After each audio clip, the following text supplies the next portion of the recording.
देखिए 19 लाख रोज़गार देने का जो वादा है वह उसके लिए अभी तो हमने इस दौर का, इस सत्र का प्रारंभ ही हुआ है। एनडीए ने आश्वासन दिया है तो उस दिशा में हम आगे बढ़ेंगे। एग्जैक्ट 19 लाख मिल ही जाए ऐसी कोई बात नहीं है, परंतु उस दिशा में हम बहुत कुछ अपने पीरियड में प्राप्त कर लेंगे। रोजगार के अवसर पैदा करने के लिए वातावरण उत्पन्न करना चाहती है और विभिन्न क्षेत्रों में, कृषि के क्षेत्र में, कला के क्षेत्र में, साइंस और टेक्नोलॉजी के क्षेत्र में, हेल्थ के क्षेत्र में नाना प्रकार के ऐसे कार्य किए जा रहे हैं जिससे रोजगार पैदा हो। विकास और रोजगार का बड़ा अभिन्न संबंध है। विकास नहीं होगा तो रोजगार कहाँ से आएगा? ऐसी बात नहीं है कि नीतीश जी उससे भाग रहे हैं। और रोजगार एक आध दिन की चीज़ नहीं है। बुनियादी ढांचा जब ठीक होगा, कानून व्यवस्था ठीक होगी तो सामाजिक विकास होगा, राजनीतिक विकास होगा, सभ्यता का विकास होगा, तो रोजगार के अवसर भी बढ़ेंगे। नमस्कार, आप देख रहे हैं लाइव सिटीज़ और आपके साथ मैं हूं वसीम खान। लगातार तमाम विपक्षी दल जो है वो एनडीए पर निशाना साधते दिख जा रहा है। बिहार विधानसभा चुनाव में एनडीए ने अपने मैनिफेस्टो में रोजगार का मुद्दा, एक अहम मुद्दा जो है वो जनता के बीच रखा और अब विपक्षी खेमा निशाना साधते यह दिख रहा है कि 19 लाख रोजगार देने का वादा करने के बाद शायद एनडीए भूल गई है उसे। साथ ही साथ लगातार किसानों के मुद्दे को भी लेकर मुख्यमंत्री नीतीश कुमार पर निशाना साधा जा रहा है। इन तमाम संदर्भों पर हमारे साथ बातचीत करने के लिए जेडीयू के कद्दावर नेता वीरेंद्र नारायण यादव जी मौजूद हैं। इनसे हम बात करेंगे। सर, रोजगार को लेकर के अब तमाम विपक्षी दल जो है अब निशाना साधते दिख रहे हैं सर, और यह कहते दिख रहे हैं कि आप लोगों ने जो रोजगार का वादा किया था कि युवाओं को रोजगार मुहैया कराई जाएगी, वो केवल जुमला साबित हो रही है। देखिए, विपक्ष के लोगों ने रोजगार देने का अव्यवहारिक और अविश्वसनीय प्रचार प्रसार किया।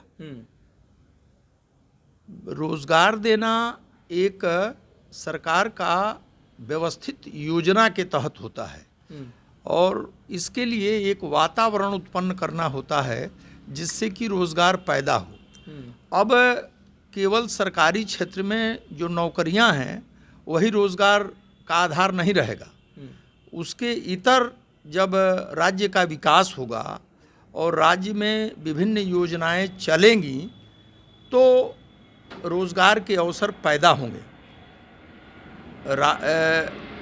बिहार सरकार माननीय नीतीश जी के नेतृत्व में जो चल रही है, यह रोजगार के अवसर पैदा करने के लिए वातावरण उत्पन्न करना चाहती है और विभिन्न क्षेत्रों में, कृषि के क्षेत्र में, कला के क्षेत्र में, साइंस और टेक्नोलॉजी के क्षेत्र में, हेल्थ के क्षेत्र में नाना प्रकार के ऐसे कार्य किए जा रहे हैं जिससे रोजगार पैदा हो।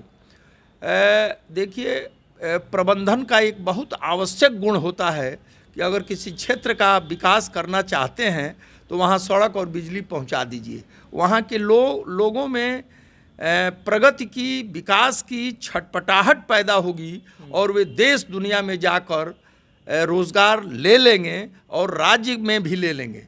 तो ये जो बुनियादी ढांचा है जो कि पहले बिल्कुल ध्वस्त था, न बिजली थी न सड़कें थी, जिसके कारण देखिए, अभी मैं पूर्णिया के दौरा मैंने किया था। पूर्णिया में एक सिवान के पूर्व उप विकास आयुक्त थे। मैंने उनसे पूछा कि भाई, पूर्णिया के आसपास की जो गांव के लोग हैं या पूर्णिया शहर के लोग हैं, इस सरकार से क्या आप लोग अपेक्षा करते हैं और कितनी अपेक्षा की हम लोग पूर्ति कर पाए हैं। उन्होंने बड़े स्पष्ट रूप से कहा कि सर, आज से 10-15 साल पहले यहाँ लोग झुंड के झुंड में केवल ताश खेलते थे, सड़कें नहीं थी, बिजली नहीं थी और 5 बजे के बाद लोग घर में घुस जाते थे। मैं नाम रख के कह रहा हूँ, पूर्व उप विकास आयुक्त सिवान, और पूर्णिया में वे रहते हैं रिटायर्ड करके। उन्होंने कहा कि आज सर, पूर्णिया में माननीय नीतीश जी के नेतृत्व में जिस तरह सड़कें बन गई हैं, बिजली बन गई है, और कृषि के क्षेत्र में जितना उत्पादन हो रहा है, और लोग नाना प्रकार का मकई का उत्पादन हो रहा है, आलू का उत्पादन हो रहा है, और इसके लिए मकई और आलू के कारण नाना प्रकार के गोदाम यहाँ बन रहे हैं, और एक विकास की गति दिखाई पड़ रही है। एक आदमी अब ताश खेलते हुए बेकार बैठा हुआ दिखाई नहीं पड़ता है। हर आदमी कृषि के क्षेत्र में लगा हुआ है, कहीं ना कहीं वो आदमी कमाने धमाने का काम कर रहा है। ये मैं 3-4 दिन का आपको अपना अनुभव बता रहा हूँ, और उन्होंने बड़ी प्रसन्नता जाहिर की। सर, जुमलेबाजी बताते हुए विपक्ष कह रहा है कि मुख्यमंत्री नीतीश कुमार भाजपा के प्रेशर में है, और यही कारण है कि अब वो रोजगार की बातें या प्रश्न सुनकर वो सिर्फ विकास की बातें करने लगते हैं, और धरातल पर विकास है नहीं। देखिए, विकास और रोजगार का बड़ा अभिन्न संबंध है। विकास नहीं होगा तो रोजगार कहाँ से आएगा? और विकास तो चारों तरफ, देखिए आप भी, कोई भी व्यक्ति हृदय पर हाथ रख के हमारे जो साथ जो जनप्रतिनिधि हैं, हृदय पर हाथ रख के जब उनसे हम लोग पूछते हैं तो वे कहते हैं कि सड़कें बनी हैं, बिजली आई है, कानून व्यवस्था पहले की तुलना में ठीक हुई है, विकास को गति मिली है। ऐसी बात नहीं है कि नीतीश जी उससे भाग रहे हैं। और रोज़गार एक आध दिन की चीज़ नहीं है। बुनियादी ढांचा जब ठीक होगा, कानून व्यवस्था ठीक होगी, तो सामाजिक विकास होगा, राजनीतिक विकास होगा, सभ्यता का विकास होगा, तो रोज़गार के अवसर भी बढ़ेंगे। ये मेरी दृढ़ मान्यता है, और ये काम हो रहा है। 19 लाख लोगों को रोजगार मिल पाएगा सर? देखिए, 19 लाख रोज़गार देने का जो वादा है, वह उसके लिए अभी तो हमने इस दौर का, इस सत्र का प्रारंभ ही हुआ है। ये अगर एनडीए ने आश्वासन दिया है तो उस दिशा में हम आगे बढ़ेंगे।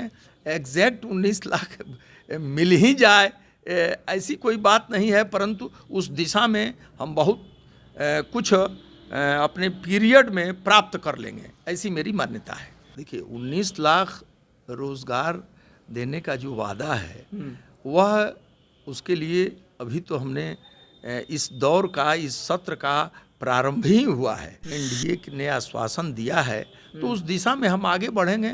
एग्जैक्ट 19 लाख मिल ही जाए ऐसी कोई बात नहीं है, परंतु उस दिशा में हम बहुत कुछ अपने पीरियड में प्राप्त कर लेंगे। रोजगार के अवसर पैदा करने के लिए वातावरण उत्पन्न करना चाहती है, और विभिन्न क्षेत्रों में, कृषि के क्षेत्र में, कला के क्षेत्र में, साइंस और टेक्नोलॉजी के क्षेत्र में, हेल्थ के क्षेत्र में नाना प्रकार के ऐसे कार्य किए जा रहे हैं जिससे रोज़गार पैदा हो।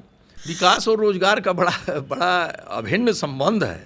विकास नहीं होगा तो रोज़गार कहाँ से आएगा? ऐसी बात नहीं है कि नीतीश जी उससे भाग रहे हैं। और रोज़गार एक आध दिन की चीज़ नहीं है। बुनियादी ढांचा जब ठीक होगा, कानून व्यवस्था ठीक होगी, तो सामाजिक विकास होगा, राजनीतिक विकास होगा, सभ्यता का विकास होगा, तो रोज़गार के अवसर भी बढ़ेंगे।